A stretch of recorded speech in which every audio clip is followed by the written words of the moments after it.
আসসালামু আলাইকুম, কেমন আছেন সবাই? Welcome back to my channel.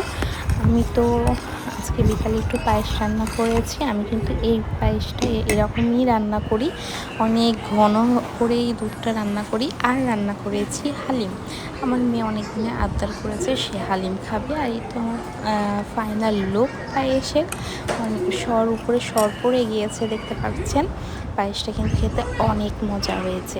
আর এই যে এটা হালিমটা খেতেও কিন্তু অসাধারণ হয়েছে। একটা জিনিস দেখাবো, সেটা হচ্ছে আমার মেয়ে এখানের স্কুলে এরা অনেক আর্ট শেখায়, তো এটাও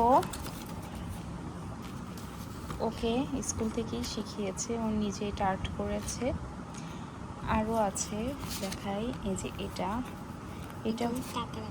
এটাও কিন্তু ওই করেছে। যে সালামাত হারি রাইয়া ঈদুল ফিতর, মানে এটা হচ্ছে ঈদের জন্য একটা ওকেশনে একটা ইয়ে করে। দেখেন কত সুন্দর হয়েছে।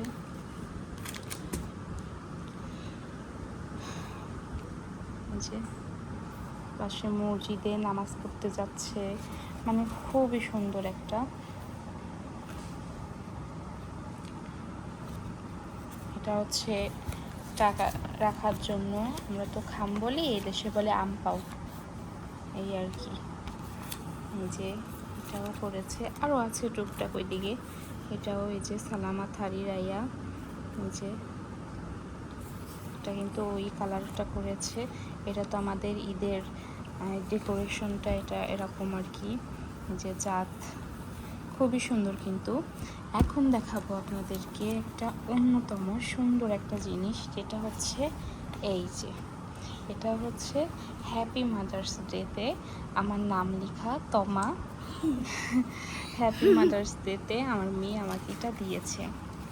সাথে কিন্তু আরও একটা জিনিস দিয়েছে, দেখাচ্ছি আপনাদেরকে। এটা আগে একটু দেখাই। এই যে দেখেন,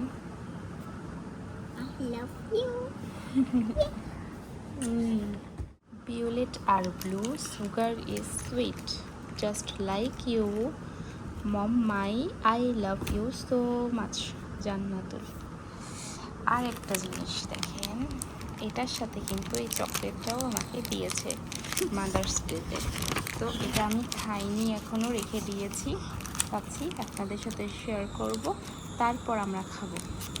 তো জানাবেন সবাই কেমন হয়েছে। তো আপনারা তো দেখলেন যে মাদার্স ডেতে আমি এটা পেয়েছি আমার মেয়ের কাছ থেকে। সবাই জানাবেন কেমন লাগছে অবশ্যই। তো এইসব ছোটো ছোটো জিনিস যদি বাচ্চাদের কাছ থেকে মা হিসেবে পাওয়া যায়, অনেক আনন্দ লাগে, তখন কিন্তু অনেক প্রাউড ফিল হয়, এই আর কি। যাক, ওদের জন্য আপনারা সবাই দোয়া করবেন। এটা বিকালের দিকে একটু নিচেই ঘোরাফেরা করলাম, ভাবছি ওরা তো বাসায় থাকে সারাদিন, যেহেতু আজকে ছুটির দিন, ওদের স্কুল বন্ধ, তাই আর কি একটু নিচে আসলাম। তো সবাই ভালো থাকেন, আল্লাহ হাফেজ।